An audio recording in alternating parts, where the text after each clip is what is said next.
এগুলো ওলকপি আর ওগুলো কি মরিচ ভাই কোন হাইব্রিড কাকা এটা কি মরিচ এটা?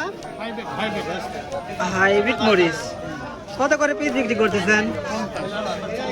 50 টাকা পিস, এক না 50 টাকা? তাহলে তো অনেক দাম। এটা কি আপনার খেতে রোপণ করা যাবে নাকি বাড়ির আশেপাশে লাগাতে হবে?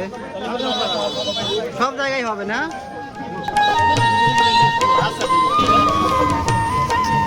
কাকা এটা কত করে সহ বিক্রি করতেছেন? এটি কত করে সহ টমেটোর চারা?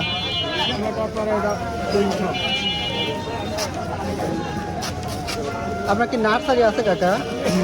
কোথায়?